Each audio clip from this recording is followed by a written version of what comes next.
Terrorists have taken possession of nuclear missiles on a cargo ship off the coast. If these babies go off, it'll be World War III. Expend4bles 4 is a big dumb action movie that leans into its big dumb premise of teaming up a dozen or so past their prime action stars for a big dumb adventure, but in a good way. There's not much that's new or notable in this story, but the action is exciting and the stars still have plenty of charisma. It may be big and dumb, but it still packs a big old punch. It Lives Inside is a standard demon possession movie with the twist that the demons come from Hindu, not Christian mythology. That gives the film a unique twist, but ultimately, it's still a pretty standard horror flick. Ladies and gentlemen, you are a witness to history. This week's best film is Cassandro over on Amazon. It's the story of a real-life wrestler known worldwide as the Liberace of Lucha Libre. Cassandro features some really good performances and production design, although I wish the story would have showed us a bit more of the man's struggle for success. Hulu has a creepy alien invasion movie, No One Will Save You, where Caitlin Dever plays a single woman trying to fight off an extraterrestrial attack. It starts off strong, but goes off the rails when it tries to be something more than just a monster movie. Wait a second. I think Mom and Dad are spies. You think? And finally, Robert Rodriguez is back with another Spy Kids movie on Netflix. This time it's up to a brother and a sister to save the world after their secret agent parents go missing. And as was the case in the previous Spy Kids movies, this is more simple family fun. We're gonna be the best spy ever! You did it! Oh. Almost good. And that's what's new this weekend at the movies. I'm Sean McBride, the movie guy. I told you, it's Friday. Here we are. Sean McBride, the movie guy, is in the studio with us this morning. So if you're one of those folks that you're like, I'm not a football guy, I don't want to watch college football, or whatever it might be, an aversion, you know, to those things. Yeah. There are alternatives. There are some new shows streaming, and of course, you also have some things coming out at theaters. So let's jump right in and find out what's worth watching and what maybe we should avoid. Yeah, what's worth watching? This will be a short segment. Is it really? Look, it's the time of the year where the really good stuff is not going to open here in September because, like you said, there's other options. There's, particularly since high school kids drive so much of the box office, or at least traditionally have, they're going to go to football games. They're not going to see movies this week. There are some interesting things on home streaming, though. But the big one out this week is Expend4bles 4, or I guess since they put the number 4 in the title, it would be Expend4bles, you know. And look, this is the idea of this when this movie first came out. It was, let's get a bunch of past their prime action stars and let's make a big old action movie. And they're big and dumb, but they're supposed to be. And that's kind of the appeal. And the idea is, okay, well, there's enough of them. I may not want to go see a Sylvester Stallone movie, but if you team with Jason Statham and 50 Cent and, you know, Megan Fox and a bunch of other guys, then maybe I'm going to see this. Look, like I said, it's a big dumb movie. The idea is that bad guys have stolen these, they're stealing these nuclear detonators, and our good guy team goes in to get the detonators and things go wrong, and now it's personal. And so now they have to high level dive onto a ship and get them in before the nuclear bomb goes off, blah, blah, blah. Dumb plot. That's not what you're there for. You're there for the action. I do think the action is, overall, it has some nice moments. I love, you know, they're on a ship, but there's still a motorcycle chase, a gunfight on a ship. Of course, because, you know, combine it all here. I think Statham is very good. He's I guess he would be the star. He's certainly the one with the most action sequences. It's one of those movies, like I think they hired the bad guys from the Stormtrooper school, because Statham kills 100 people with one shot and they fire a gazillion bullets at him and don't even come close. Well, yeah, but you know, at the same time, you know, the appeal of this, I think, originally was here's some guys you haven't seen in a while. So are they still around? You know, you know, okay, so that was one. And then the other appeal, I think, was the idea that kind of a take back to, I don't know, the 70s, when you had movies about these giant skyscrapers on fire. You had ships that were turning upside down. Night of a Thousand Stars. Yeah, you got these mega casts to come and see, and people wanted to. Now, whether that still applies today, I'm not sure, but I think the part that would apply or would appeal are the same people that maybe are still watching the car stealing series. The Fast and Furious, Yeah, Fast yeah. and the Furious, that sort of thing. Right. That's their kind of movie. Yeah, I think I don't want to dismiss something for being, like I said, it's a big, dumb movie, but sometimes that's what you want. You just want to turn off your brain and enjoy some air conditioning and enjoy some action here. Like I said, I think it's got some moments. I think Jason Statham is very good. And when you have someone like Stallone is in this, Stallone is, I believe he's 77. 70, yeah. So the first action sequence, he flies the plane. He's not going to do the karate stuff. But I think Statham may be the youngest. He's like 50 or something. And he's so very good. And you absolutely watch it for that. Right. But the question also becomes, will there be an Expendables 5, or do you think this is maybe the end of the franchise? It depends. I mean, it's expected. I saw the Hollywood Reporter thought it was going to do about 18 million, which is, not great, but it's not bad. Pays the bills. Yeah, exactly. And so if it does that opening weekend, we'll see Expendables 5 or Expendable 5, 5 replacing the S, because that's what we do now with these titles. So. Right. All right. So, so that being said, that is the big box office spend. But what is the best movie or best thing that's coming out? Best movie out this week is a film called Cassandro, which is on Amazon here. Okay. And this is Gael Garcia Bernal, and this is the story of a guy in the 1990s, and he is a lucha libre fighter living in, I think he's living in Juarez, but he's fighting in El Paso. And he just wants to be a fighter. And he's not a big guy, so he's always cast as the guy that gets beaten by the other bigger lucha libre masked fighters here. He decides to fight as an exotico. I don't really know that much about lucha libre, but apparently that is the gay-coded character that is always wearing makeup and prancing around and is also losing. He decides he wants to win, though. And so it's his story of finding himself, finding his confidence as he goes out and plays what would ultimately become a very famous fighter here. He became known as the Liberace of lucha libre.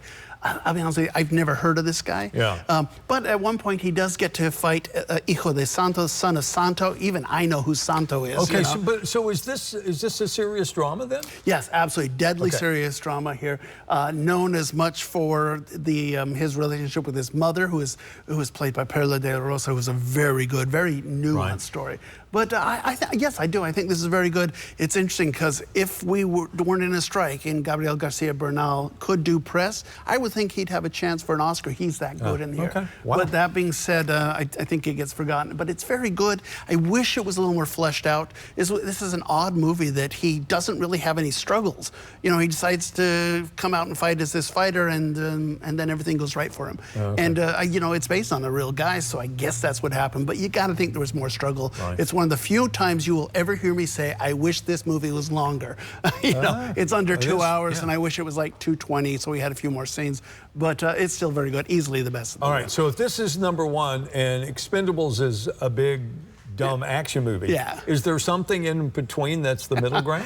There are a couple of horror movies that have pieces that work here. So, for example, also in theaters this week is It Lives Inside, which is a standard demon movie, right? But the difference is that this time, most of the time when we see a demon movie, it's Christian mythology. This time it's Hindu mythology. And you don't think about, that other religions have demons as well. Right. And so it's an Indian American girl. She just wants to be the cool girl in her high school. She's got a friend, but there's a monster out there and stuff. And so it's a straightforward thing. It starts out really cool because the iconography and the festivals that they're talking about are not Christian. So you're going, oh, this is a unique point of view. And then ultimately it turns into a standard monster movie. Right. And so this is one of those films that I think starts out strong. I go, ooh, this is going to be really interesting. And then kind of has to pull its punch and tries to become just another monster movie. I liked this right at the beginning, and then I kind of disliked it as we got towards the end. Which you described to me also as the alien invasion film. Right, and No One Will Save You, exact same thing. I'm watching this movie that No One Will Save You, and this is a Hulu film, and this is still the other. Let's change the video here. But No One Will Save You is this story of this young woman. Caitlin Devers played the woman. She's living alone in this big old house, and she is, 10 minutes in, something's going on, and someone's banging on the doors. And 20 minutes in, we know it's extraterrestrials trying to get into our house. And, 25 minutes, we have seen the aliens, and they're the Greys type with the big old eyes and stuff. And I'm thinking, wow, they're not pulling any punches. They're going for it. We're seeing these monsters. But the problem is if you see the monsters too soon, the monsters stop being scary. Because if you can actually look at them in close-up, it's like, oh, well, that looks like a rubber suit. you know, as opposed to, you know, if you see a good monster movie, you save the monster till the end. You just see it in the shadows. And ultimately, she's able to fight back. You know, at one point, an alien grabs her and she just bites it and it runs away screaming. And I like, my favorite thing is they're aliens. They can fly to Earth, but they can't figure out how to get in the house. Yeah, yes, exactly. Okay. When they get in the house, but she just fights back. And you know, it's only an hour and a half, so yay for that. Yeah, really. But an hour and 20 in this movie, an hour and 20 minutes into this movie, it completely changes. And I started this movie going, oh, this is cool. And then halfway through, I going, not so scary. And by the end, I threw up my hands and say, what am I watching? It turns into a completely different movie. I really want someone to see this so we can have a long discussion about what the heck just happened here. Yeah, and where this went off the rails. Yes, exactly. All right, so there is a. I'm sorry. Yeah, I was going to say there's one more out. And I was going to say there's a filmmaker in Texas. Yes, Robert Rodriguez. Who has earned his money making movies in Texas. Absolutely. You know, from the very beginning, he said, I'm not going to Hollywood. I don't want to be a Hollywood guy. So he had to find a niche. He made his own niche. Him. Yeah. And he just kind of created his own. And a big part of what he's done has been aimed directly at a young audience. Absolutely. And this is the latest Spy Kids movie, Spy Kids Armageddon. This is over on Netflix.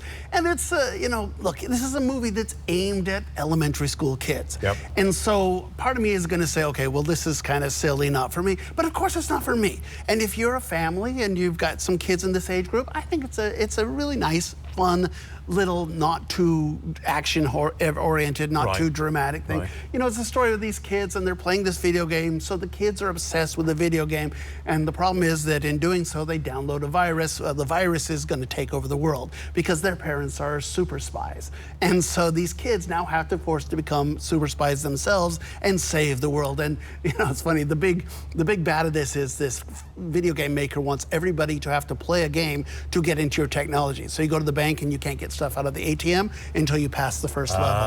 And so that's as problematic. Here they are, they're training to be a spy, and they get hit in the head with a fly swatter. Okay, listen, I got to confess, all right? First of all, I'm a big Robert Rodriguez fan. Because the stands that he made in the beginning and some of the other movies that he's made, not aimed at young kids, children and kids. But also as a parent and grandparent, I've also watched these movies.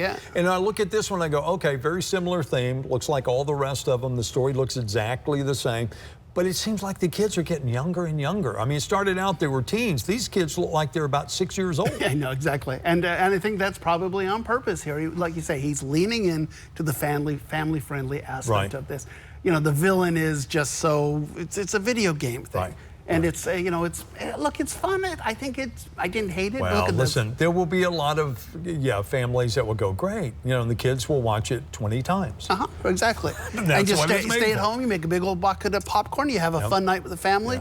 That is good stuff. I'm fine with filmmakers leaning into their audience. You know, it's like even the horror films we talked about, which I think kind of fell apart. But I think if you're a horror fan, there's enough there for you that should pique your interest. The same thing with the Lucha Libre, you know, the Cassandro. I think if you're a fan of the specific genre, there's reasons for you to see these movies, but I don't think any of them are great. That being said, we do have some better stuff on the horizon. Yeah, and we should also mention, if you're, I'll just throw this out there, we didn't talk about it, but if you're a fan of Apple TV's morning show, it's back. It's back, right. So you can catch up on that. There are a couple of other interesting shows on there as well. Supermodels, which is, I think, a 4-part Changeling. Changeling. I started watching that one. If you, the second season of Invasion is also out. Which I heard was good. I fell apart on season 1. It's out there. All right, so plenty to watch this weekend. If you need it, Sean, as always, thank you, sir. Appreciate it. Sean McBride, the movie guy, stops by every Friday, talk about what's new in entertainment.